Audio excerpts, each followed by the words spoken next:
A'udzubillahi minasyaitonirrajim. Bismillahirrahmanirrahim. Astaghfirullah rabbi wa atubu ilaih. Walhamdulillahirabbil alamin. Wassalatu wassalamu ala asyrafil anbiya'i wal mursalin. Habibina wa habib rabbil alamin Abil Qasim Muhammad wa ala alihi at-tayyibin at-tahirin al-ma'sumin al-muntajabin. Amma ba'du. Assalamualaikum warahmatullahi wabarakatuh. Ada pertanyaan sedikit? Kalau tidak ada, kita baca yang kemarin secara cepat. Halaman pertama, yakni halaman 8. Bismillahirrahmanirrahim. Bahasan ketiga. Pembagian wujud menjadi wujud diri dan wujud lain. Dan wujud diri menjadi wujud untuk dirinya dan untuk selainnya. Pasal 1.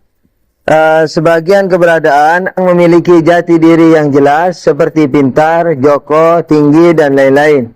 Tapi ada pula yang tidak memilikinya, seperti hubungan yang ada pada joko itu pintar.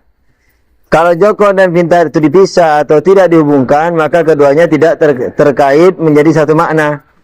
Jadi joko sendiri, pintar sendiri. Tapi kalau dihubungkan menjadi satu makna. Tapi ketika dihubungkan maka jelas sebaliknya. Dengan demikian memiliki satu makna, yakni menceritakan kepandaian joko. Dengan demikian dapat dimengerti bahwa antara keduanya, yakni antara joko dan pintar, ada yang namanya hubungan, di mana keberadaannya tidak mandiri dan bahkan bersembunyi di balik kesubjekan subjek dan kepredikatan predikat. Sebagaimana kemarin dijelaskan bahwa esensinya tidak jelas. Dia berada di batin subjek dan berada di batin predikat. Oleh karena itulah maka yang memiliki diri jelas disebut wujud diri, seperti pintar dan joko. Dan yang tidak jelas disebut wujud lain, yakni keadaannya ada di wujud lain. Yakni kejatian dirinya semayam di dalam wujud lain yang dan bergantung padanya, yakni subjek predikat. Wujud diri itu juga disebut wujud mandiri dan wujud predikasi. Sedang wujud lain disebut dengan wujud penghubung atau hubungan. Jadi kalau wujud mandiri atau dibilang predikasi, itu namanya wujud mandiri, yakni yang memiliki keberadaan yang jelas. Apakah itu substansi atau aksiden? Boleh interupsi loh. Dengan penjelasan di atas dapat diambil kesimpulan lain sebagai berikut. Kan sudah jelas toh, kemarin sudah dijelasin ini, itu cepat karena kemarin sudah dijelaskan. Tapi kalau masih ada instruksi juga tidak apa-apa. Dengan penjelasan di atas dapat diambil kesimpulan lain sebagai berikut. 1. Wujud penghubung tidak memiliki esensi. Karena esensi adalah jawaban dari pertanyaan apa dia. Oleh karenanya jawaban atas pertanyaan tersebut dapat diambil hanya dari hal-hal yang memiliki kemandirian dalam pahamannya, alias wujud predikasi. Bukan wujud penghubung yang bisa dipahami kecuali dengan ini yang tidak bisa dipahami. Terima kasih. Yang tidak bisa dipahami itu kasih tidak. Bukan wujud penghubung yang tidak bisa. Kasih tidak nih.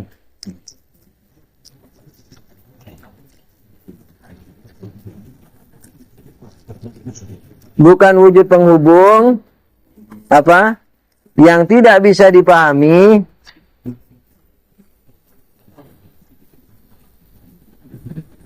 kecuali dengan membayangkan hal-hal yang dihubungkannya seperti subjek dan predikat. Begitu. Jadi ada tidaknya itu.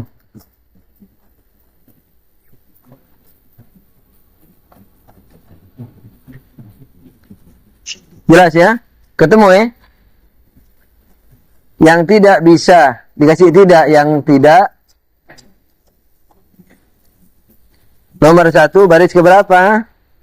Baris keempat, tuwagapat. Nah, bukan wujud penghubung yang tidak bisa, di situ bisa kasih tidak.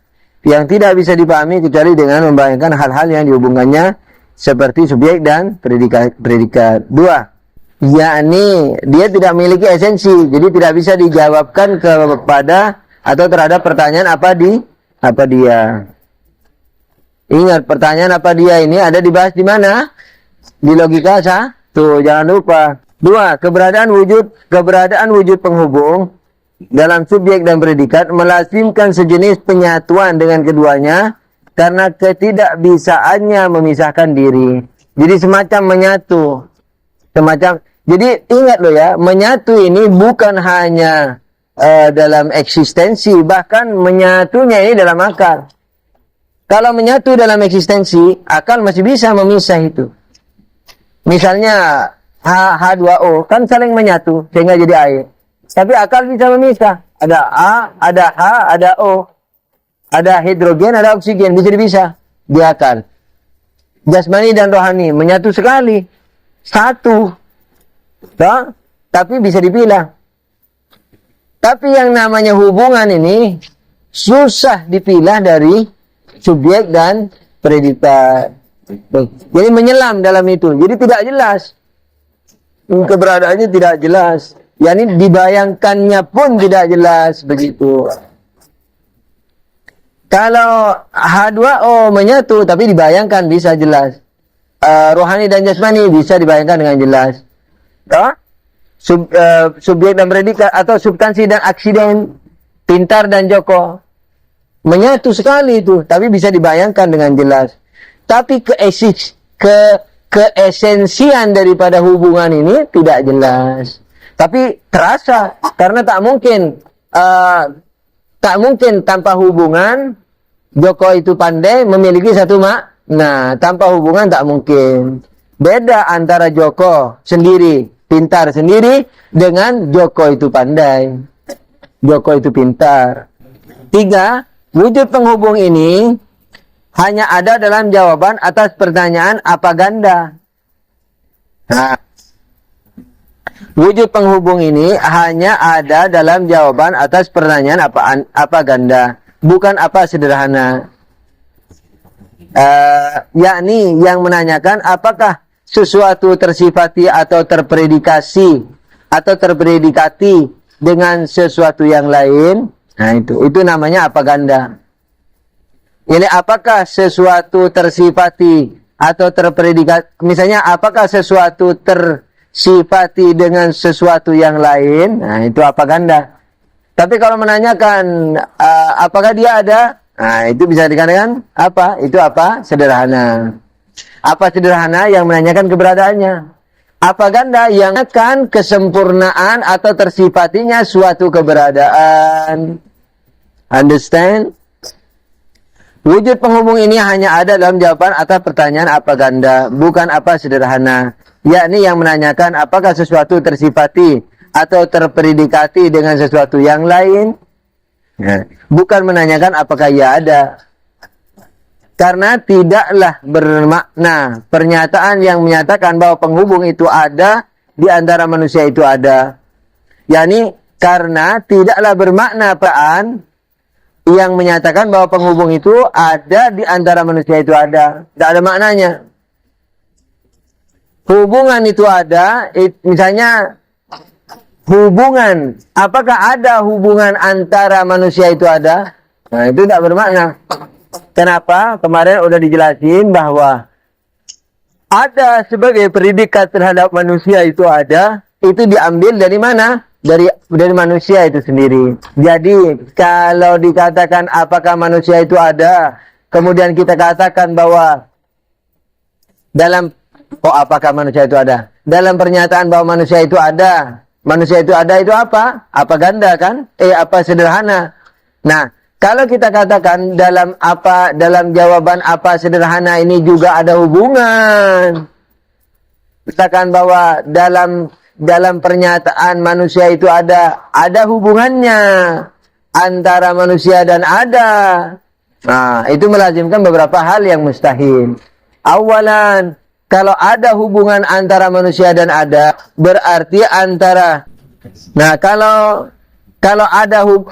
hubungan itu ada antara manusia itu ada, berarti ada melazimkan beberapa kelaziman. Satu, kalau antara manusia dan ada hubungan, berarti ada hubungan ini. Kita tanyakan lagi, apakah hubungan ini dengan manusia atau hubungan dengan ada memiliki hubungan lagi atau tidak? Kalau dikatakan memiliki hubungan, berarti hubungan yang kedua itu saya tanyakan, hubungan yang kedua dengan hubungan yang pertama punya hubungan tidak? Kalau dikatakan punya hubungan, saya tanya lagi, hubungan yang ketiga dengan hubungan yang kedua punya hubungan tidak? Dan seterusnya. Nah, ketika pertanyaan itu tidak bisa dihentikan, itu menunjukkan kebatilan konsepnya. Itu. Dengan demikian, ada lagi bahwa ada yang dijadikan predikat terhadap manusia itu ada, terhadap manusia di mana kita menyatakan proposisinya manusia itu ada, kan ada di sini predikatnya. Nah, predikat ada ini diambil dari manusia itu sendiri. Tidak diambil dari mana-mana. Oleh karena itu, tidak masuk akal. Kan dikatakan, karena tidaklah bermakna. Tidak masuk akal, tidak bermakna. Kalau ada orang mengatakan bahwa antara manusia itu ada, antara manusia dan ada, pada kalimat manusia itu ada, itu antara keduanya itu masih memiliki hubungan. Kenapa? Karena dikatakan memiliki hubungan, berarti setiap sesuatu berhubungan dengan dirinya sendiri dan diikat dengan hubungan. Mana mungkin sesuatu adalah dirinya. Tak mungkin sesuatu berhubungan dengan dirinya. Oh, saya tadi surat menyurat dengan siapa? Dengan diriku. Saya tadi berhubungan bisnis dengan siapa? Dengan diriku. Saya tadi berhubungan dengan siapa? Dengan diriku. Jidat panas. Oleh karena itu, tidaklah bermakna pernyataan yang menyatakan bahwa penghubung itu ada di antara manusia itu ada. Di antara pernyataan bahwa manusia itu ada. Sebab adanya sesuatu dengan dirinya adalah satu. Kan ketika Joko ada, Joko yaitu, ada yaitu. Satu nih. Tidak mungkin saya katakan pernyataan saya Joko itu ada, berarti ada hubungan antara Joko dan ada. Enggak ada. Kenapa? Karena ada itu saya ambil dari Joko itu.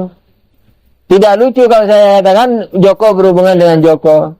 Jadi Joko itu ada, jadi Joko itu Joko. Sama dengan itu. Kan tidak lucu kalau dikatakan ada hubungan. Oleh karena itu, hubungan ini hanya ada di mana? Di jawaban pertanyaan apa? Ganda, bukan apa sederhana. Sebab adanya sesuatu dengan dirinya adalah satu. Oleh karenanya penghubung tidak diperlukan. Tidak penghubung. Joko ada, tak perlu penghubung. Jadi ada itu berita yang ada, yang artinya yang muncul dari Joko itu sendiri. Katakanlah begitu. Alias Joko itu sendiri. Begitu. Kalau Joko itu pandai, pandai itu juga timbul dari Joko. Tetapi apa? Antara pandai dan Joko itu merupakan suatu apa? Esensi yang mandiri. yakni dia adalah jadi Joko bukan pandai, pandai bukan Joko. Saya menghukumi Joko dengan pandai. Saya mempredikasi Joko dengan pandai. Begitu. Tapi kalau Joko dengan adanya Joko, satu. Joko dengan adanya Joko, satu. Tidak mungkin saya ikat dengan hubungan untuk menyatakan bahwa Joko itu ada. Sebab adanya Joko satu. Tapi Joko dengan pintarnya tidak satu. Menyatu ya. Joko dengan pandainya menyatu. Bukan satu. Sebab Joko sendiri maknanya, pandai sendiri maknanya. Pasal 2. Pelajaran hari ini. Ada perbedaan pendapat mengenai wujud penghubung. Jelas nggak yang tadi? Kemarin sudah berkeringat-keringat saya, tapi sekarang kalau harus berkeringat lagi mendengar ini, apa? Jelas nggak muslimat? Jelas insyaallah. Tapi kasihani diri Anda dan kasihani diri saya juga. Di rumah juga dibaca-baca. Biar 10 menit, tidak apa-apa. Direnung-renung pelajaran kemarin begitu. Baru masuk kelas. Tapi seandainya tidak begitu, mau merepotkan saya, juga tidak apa-apa. Tapi izinkan saya menasihati. Itu ya, sungguh tidak apa-apa, jangan segan nih. Sebab kesalahan sekarang kalau tidak ditutup, sulit untuk besoknya. Tidak apa-apa saya kritik, tapi saya jawab, insyaAllah ta'ala. Tidak ada loh yang mau tanya, atau ada?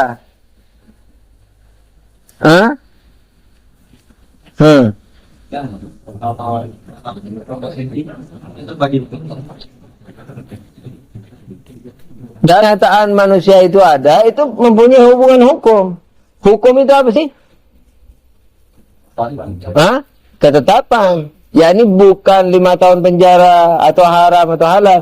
Ya ini menghukumi sesuatu dengan sesuatu. Seperti menghukumi Joko dengan pandai. Ya ini mempredikasi, memberitakan. Misalnya menghukumi Joko dengan pandai. Begitu juga menghukumi Joko dengan ada. Tapi masalahnya tidak semua predikasi itu menggambarkan jawaban dari pertanyaan apa ganda. Sebab apa? Ada dua pertanyaan. Apa Joko ada? Apa Joko pandai? Apa Joko itu ada? Apa Joko itu pandai? Itu dua pertanyaan. Nah, apa Joko itu ada? Itu menanyakan apakah Joko yang ada itu ada? Apakah keberadaan Joko itu ada? Apakah Joko yang eksis itu ada? Yakni sebenarnya pernyataan bahwa Joko itu apakah dia mempunyai eksistensi? Lalu dibilang iya, Joko memiliki eksistensi, Joko itu ada. Tapi Joko dia ada itu diambil dari mana? Persis dari Joko itu. Sekalipun pemahamannya lain loh ya, sebab dalam artian yang dimaui sama, yakni Joko yakni Joko itu ada, yakni Joko yang eksis itu ada. Tapi kalau pandai, tidak nih menanyakan setelah adanya. Jangan lupa, apa sederhana menanyakan keberadaannya. Apa ganda menanyakan sesuatu, ketetapan sesuatu setelah ada. Setelah dia ada, lalu ditanyakan apakah dia begini, apakah dia begitu. Nah, itu namanya apa ganda. Apa ganda, yakni pertanyaan kedua setelah meyakini keberadaan sesuatu. Ketika misalnya apakah Joko ada? Iya, Joko ada. Apakah dia pandai? Nah, itu apa gandanya. Apa ganda, yakni pertanyaan setelah meyakini keberadaannya. Apa ganda juga bisa dikatakan menanyakan ketetapan sesuatu kepada sesuatu yang telah diyakini ada. Itu ya, ini tetap hukum, menghukumi, beritakan. Nah, jadi ada juga sebuah berita, tidak apa-apa, predikat. Tapi masalahnya ada itu diambil dari Joko itu. Jadi kalau dikatakan Joko itu ada, yakni saya ambil dari Joko itu, ada itu. Yakni betul-betul Joko dan adanya satu. Tapi kalau pandai dan Joko lain. Pandai Joko sendiri. Dan pandai ini menang pada Joko, menyatu dengan Joko. Tapi pahamannya lain. Oleh karena itu dia sebagai jawaban apa? Ganda. Oke, terus pasal 2. Ada pendapat mengenai wujud penghubung. Apakah ia berbeda secara esensi dengan wujud mandiri? Yakni apakah wujud penghubung hanya memiliki makna yang tergantung kepada wujud mandiri, di mana tidak bisa dipahami secara mandiri dan menjadi sesuatu yang dapat dipahami tanpa ketergantungan kepada yang lainnya. Yakni apakah dia tidak bisa dipahami kecuali dengan membayangkan yang lainnya, atau bisa dipahami, yakni walaupun dia penghubung bisa dibayangkan. Nah, apakah ia berbeda secara esensi dengan wujud mandiri? Yakni apakah wujud penghubung hanya memiliki makna yang tergantung pada wujud mandiri, di mana tidak bisa dipahami secara mandiri dan menjadi sesuatu yang dapat dipahami tanpa ketergantungan kepada yang lainnya. Yakni apakah wujud penghubung hanya memiliki makna yang tergantung kepada wujud mandiri, di mana tidak bisa dipahami secara mandiri dan menjadi sesuatu yang tidak dapat dipahami tanpa ketergantungan kepada yang lainnya. Itu mestinya ini salah tulis lagi nih kayaknya.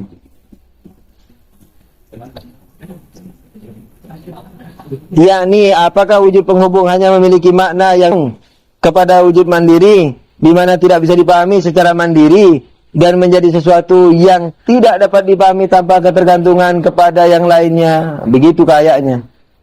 Kasih tidak Mi, nanti kalau salah besok salah. Sebab filsafat Kadang-kadang apa yang kutulis nanti ku baca lagi sudah tidak ku pahami lagi. Kalau ringkasan begitu memang. Jawaban yang benar adalah tidak demikian. Sebab sebagaimana yang akan diterangkan di pembahasan sebab akibat, bahwa akibat adalah wujud penghubung bagi sebabnya. Tapi di lain pihak, akibat-akibat itu memiliki keberadaan secara mandiri.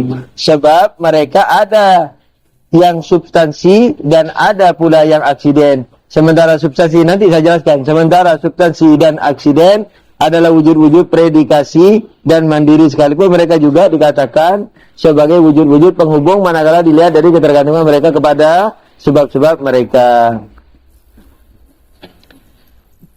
Ada perbedaan di sini, bahwa ada yang menyatakan bahwa wujud penghubung ini tidak bisa dipahami secara mandiri. Artinya, kalau saya mau memahami penghubung, harus saya bayangkan Joko dan Pandai. Joko itu pandai, api itu panas. Joko itu misalnya tinggi, Joko itu gagah. Misalnya, Joko itu putih. Pokoknya tanpa itu tidak bisa saya pahami hubungan. Tapi ada yang mengatakan bisa dipahami. Memang hubungan itu tergantung sekali kepada subjek dan predikat. Tapi akal bisa memahaminya secara mandiri. Memang hakikat penghubung, yakni apa? Tergantung kepada subjek dan predikat. Tapi akal bisa memahaminya secara mandiri, penghubung. Sekalipun tidak terlalu jelas. Karena sebagaimana tadi, keesensian dia melebur, makanya dia tidak punya esensi. Nah, mana yang mau diambil? Matabat-tabai, yang kuringkas menjadi filsafat ini, menyatakan bisa dipahami secara mandiri. Bahwa penghubung, sekalipun hakikat ketergantungan kepada subjek dan predikat, tapi akal bisa memahami secara mandiri. Yani bisa dipahami penghubung. Kan Anda paham tak saya kalau saya bilang penghubung? Paham tak? Kalau saya bilang penghubung paham? Paham. Sekalipun saya tidak menyebut api itu panas, Joko itu pandai. Penghubung pokoknya yang menghubungkan apa saja. Joko dan pandai, api dan panas api, masjid dibangun, masjid IAIN dibangun, masjid subjek dibangun predikat. Ada hubungan. Coba masjid sendiri dibangun sendiri ikatan. Gitu. Jadi hubungan bisa dipahami secara mandiri, sekalipun tidak terlalu jelas. Makanya dikatakan tidak memiliki esensi. Nah, Allamah Tabatabai memilih bahwa bisa dipahami dengan dalil apa? Dengan dalil bahwa nanti di sebab akibat dijanjikan, entah di bahasan tahapan berapa, di situ nanti akan dibahas seluk-beluk sebab akibat.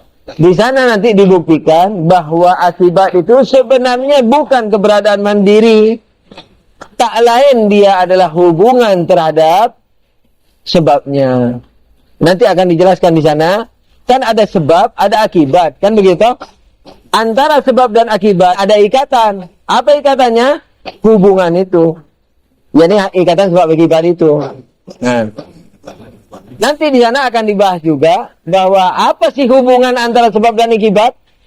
Dicari punya cari, ternyata bukan sesuatu ketiga selain akibat dan sebab. Tapi hubungan itu sebenarnya akibat itu sendiri. Yakni tidak ada di sana wujud sebab dan wujud akibat kemudian dihubungin. Tidak.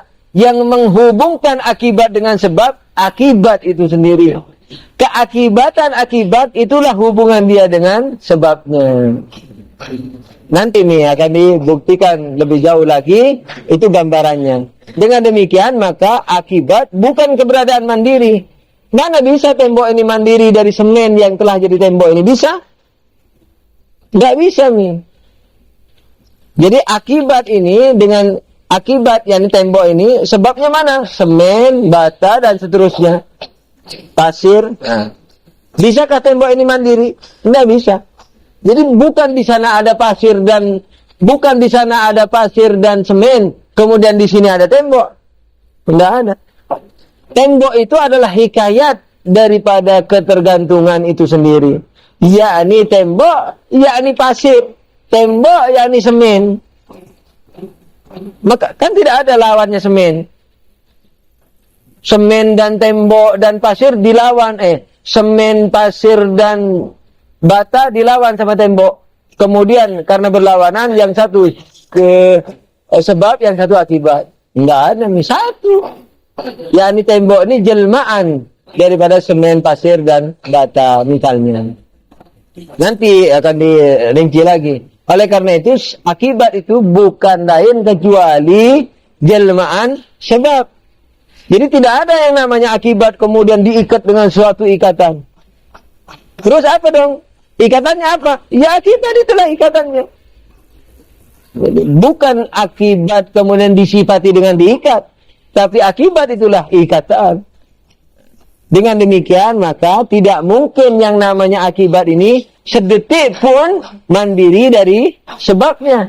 Karena dia jelmaan sebab. Tidak berpisah sama sekali dari sebabnya. Tidak bisa dipisah. Pokoknya hakikat ketergantungan. Nah, tapi akal bisa memahaminya. Oh, di situ sebab, oh ini akibat. Oh, semen sebabnya toh yang jadi ini. Oh, pasir toh yang jadi ini. Padahal ya pasir ya ini. Kan mestinya, oh semen toh ini, oh pasir toh ini. Tapi akal bisa mengatakan, oh semen toh yang jadi ini, oh pasir toh yang jadi ini. Padahal pasir dan semen ya ini. Oh ini toh ini, oh ini toh ini. Mestinya begitu. Dengan demikian, akal bisa memilah sekalipun dia hakikat ketergantungan. Begitu. Nanti diresap-resap lagi, itu dalilnya. Makanya enaknya kalau belajar ke guru, kan sebab akibat ini di mana adanya? Di belakang. Tapi kok bisa dijadikan dalil di depan? Masalah yang berhubungan dengan shot, dot, dijadikan dalil untuk membuktikan B, ba, ta. Kan tidak lucu kalau tidak pakai pembimbing. Paham nggak maksudnya? Itu nih buku pelajaran. Makanya kalau orang bilang mustahil dipahami tanpa guru itu, karena untuk membuktikan alif ba'ta kadang-kadang memakai dalil shot dot to. Bagaimana bisa? Orang kalau belajar sendiri kan baru baca alif ba'ta. Dalilnya pakai konsep shot. Tapi kalau dengan guru yang juga belajar ke guru, enak, sudah tahu, gurunya tahu nih, ini konsepnya begini nanti. Begini. Jadi dibaca ulang. Ada perbedaan pendapat mengenai wujud penghubung. Apakah ia berbeda secara esensi dengan wujud mandiri? Yakni berbeda secara esensi. Yakni maksudnya bisa dipahami sama sekali. Sementara esensi wujud mandiri bisa dipahami. Yakni apakah wujud penghubung hanya memiliki makna yang tergantung pada wujud mandiri, di mana tidak bisa dipahami secara mandiri dan menjadi sesuatu yang tidak dapat dipahami tanpa ketergantungan kepada yang lainnya? Jawaban yang benar adalah tidak demikian.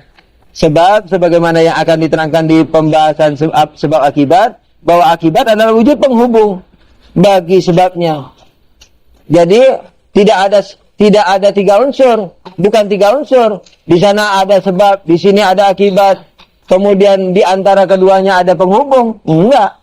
Di dalam pembahasan sebab akibat nanti hanya ada dua, ada sebab dan akibat. Akibat itu sekaligus apa? Penghubung. Bahwa akibat adalah wujud penghubung bagi sebabnya. Nah, dia bukan suatu keberadaan yang diikat oleh penghubung, tapi akibat itu penghubung itu sendiri.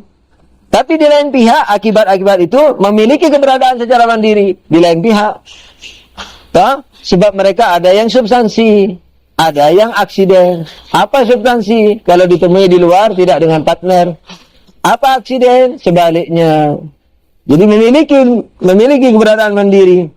Sementara substansi dan aksiden adalah wujud-wujud predikasi dan mandiri. Sekalipun mereka juga dikatakan sebagai wujud-wujud penghubung, manakala dilihat dari ketergantungan mereka kepada sebab-sebab mereka. Begitu.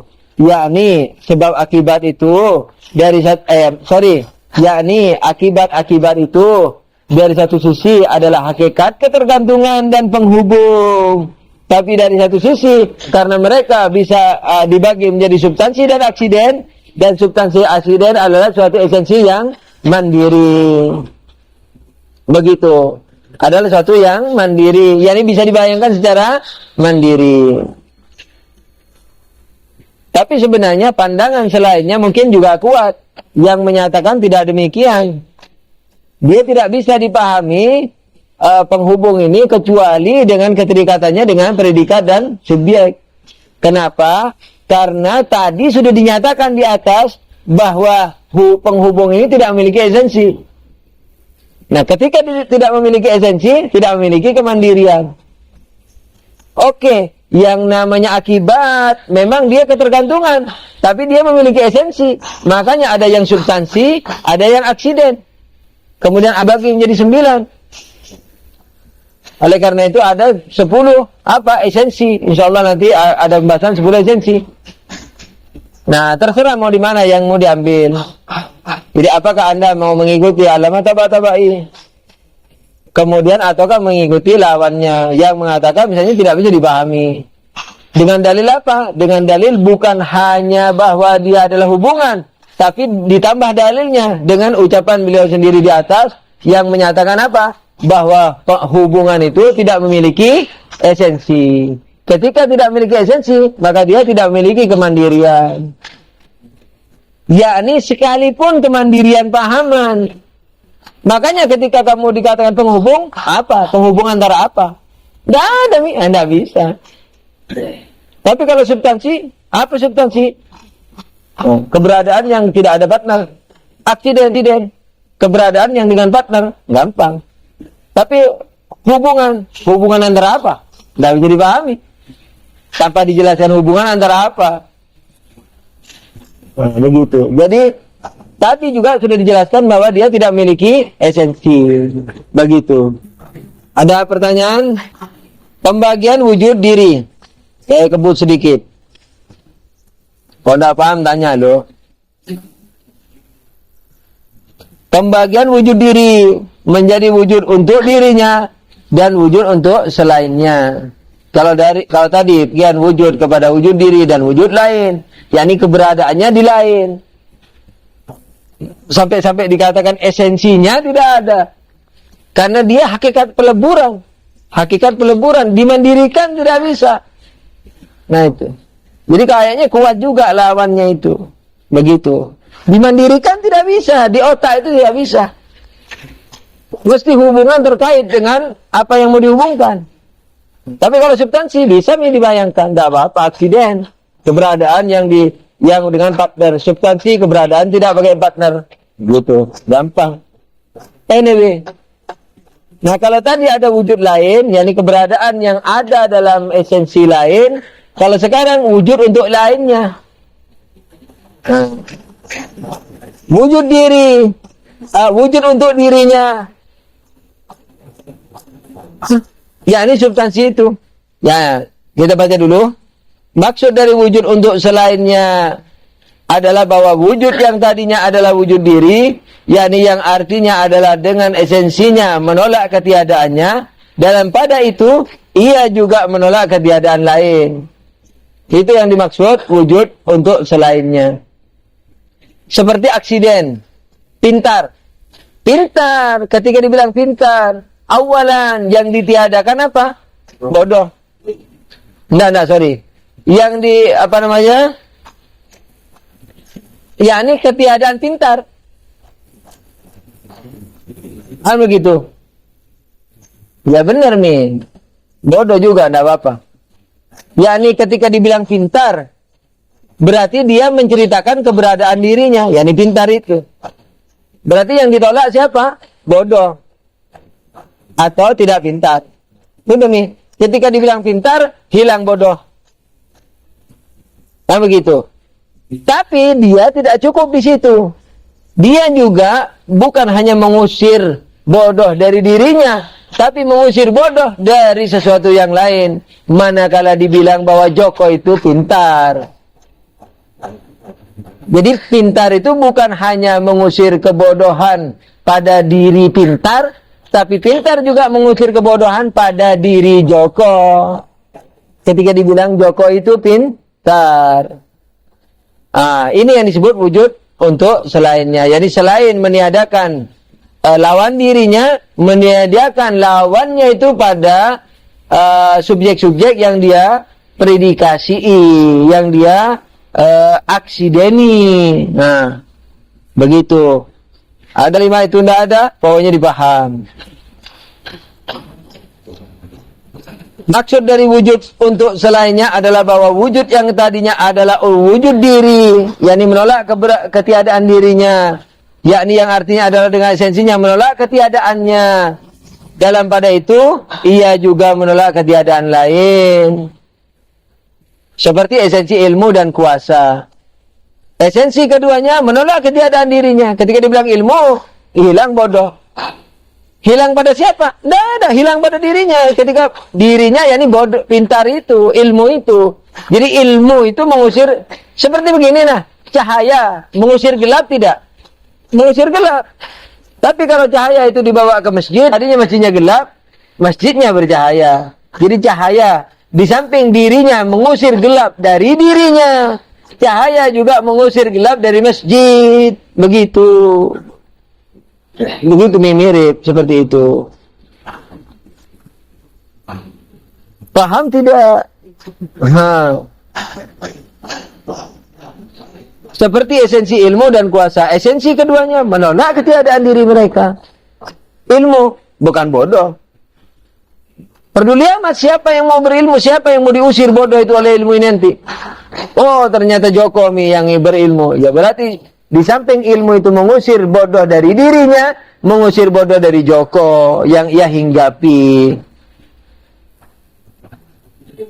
Esensi keduanya menolak ketiadaan diri mereka. Tapi di lain pihak, mereka juga menolak kebodohan dan kelemahan, baca tak kuasa, pada substansi-substansi yang memiliki mereka. Yang memiliki mereka. Misalnya Joko pandai, Joko berkuasa, yakni presiden misalnya. Dalil bagi keberadaan wujud-wujud untuk selainnya itu adalah adanya wujud-wujud aksiden sendiri. Jadi aksiden itu adalah wujud untuk selainnya. Sebab wujud-wujud aksiden, di samping meniadakan ketiadaan dirinya, ia juga meniadakan suatu ketiadaan pada substansi yang memilikinya. Seperti Joko, ketika dikatakan Joko pandai, berarti hilanglah bodoh pada diri Joko. Jadi bodoh bukan hanya hilang pada diri pandai, tapi hilang pada diri Joko ketika Joko sebagai substansi diaksideni oleh siapa? Pandai. Oke. Di samping meniadakan ketiadaan dirinya, ia juga meniadakan suatu ketiadaan pada substansi yang memilikinya. Bahkan keberadaan substansi juga merupakan dalil dari hal ini. Kalau tadi aksiden jelas jelas aksiden di samping mengusir diri lawan dirinya, mengusir lawan dirinya pada substansi yang memilikinya. Tapi aksiden itu sendiri juga merupakan dalil daripada keberadaan wujud lain ini. Kenapa? Karena substansi itu adalah apa? Spesies yang menolak ketiadaan selain dirinya, menolak ketiadaan pada metanya yakni bebannya. Yakni ketika dua mani opung berkembang jadi daging, berkembang jadi darah, berkembang jadi janin, lalu berkembang jadi manusia, itu meta itu beban tadi itu apa? Dispesiasi apa? Manusia. Ketika dia berspesies manusia kan substansi. Ternyata substansi ini juga bisa dikatakan wujud untuk selain dirinya. Kenapa? Karena dia di samping meniadakan manusia, di samping meniadakan ketiadaan manusia, pada makna manusia, dia juga meniadakan makna selain manusia pada janin yang dia yang sudah mulai dispesiasi dengan manusia. Begitu. Sebab kespesiasian itu mestinya, kespesiesan ya kespesiesan si juga meniadakan kekurang sempurnaan pada meternya atau bendawiahnya. Beda halnya dengan golongan atau esensi dari wujud-wujud substansi. Sebab mereka hanya menolak ketiadaan diri mereka sendiri, tidak termasuk ketiadaan selainnya seperti manusia, kuda, singa, pohon, dan wujud-wujud ini disebut sebagai dengan wujud untuk dirinya. InsyaAllah diteruskan besok ini. Tak bisa dalam keterburuan. Alhamdulillahirrahmanirrahim. Allahumma shalli ala Muhammadin wa alihi tahirin. Ya Allah, ya Tuhan kami, ampunkanlah dosa-dosa kami yang banyak dengan ampunan-Mu yang lebih besar. Begitu juga dosa kedua orang tua kami, guru-guru orang yang berjasa kepada kami, dan orang-orang yang pernah kami ganggui. Berilah pahala yang besar kepada mereka, sehingga mereka tidak menuntut kami di mahsyar-Mu nanti. Tunjukkan kebenaran sebagaimana Ia dan berikan kekuatan untuk melaksanakannya. Tunjukkan kebatilan sebagaimana Ia dan berikan kekuatan untuk meninggalkannya. Ya Rabbal Alamin. Wabillahi taufiq wal hidayah. Wassalamualaikum warahmatullahi wabarakatuh. Anyway, jadi di sana itu semua kun fayakuni. Tetapi yakni di sana di mana? Di akhirat, yakni di mana? Di surga neraka. Itu masih kun fayakuni, tetapi masih memiliki bentuk. Yakni misalnya nanti akan dibahas nih lebih jauh lagi. Ini sekarang sekilas saja. Orang yang misalnya di surga ingin minum susu, begitu ingin saja susu datang. Yakni susu itu dibuat sendiri. Sampai dikatakan dalam hadis, kalau makan terus tulangnya tersisa dibuang jadi malaikat. Kenapa? Iya makan misalnya ayam, dibuang jadi malaikat. Ayam. Kenapa? Karena memang ayamnya dari awal sudah malaikat, karena non materi. Jadi di sana makan tidak beol karena non materi. Kelezatannya luar biasa karena itu Tuhan spesiesnya. Jadi bukan apel tajallinya yang dimakan, apel yang dari Tuhan spesiesnya. Ya gitu. Jadi minum setetes tidak akan pernah haus lagi sepanjang zaman. InsyaAllah nanti, mudah-mudahan Tuhan suatu saat mempertemukan kita lagi dan bisa, kalian juga akan terpencar-pencar. Sedihnya merenungi perpisahan. Ya, kayaknya. Anyway, jadi nantilah kita lanjutkan mungkin besok kalau masih ada waktu. Alhamdulillahirabbil alamin. Allahumma shalli ala Muhammadin wa alihi tahirin. Ya Allah, Tuhan kami, ampunkanlah dosa-dosa kami yang banyak dengan ampunan-Mu yang lebih besar, dan terimalah amal bakti kami yang sedikit dengan pahala-Mu yang tidak terhingga. Amin ya rabbal alamin. Wabillahi taufiq wal hidayah. Wassalamualaikum warahmatullahi wabarakatuh.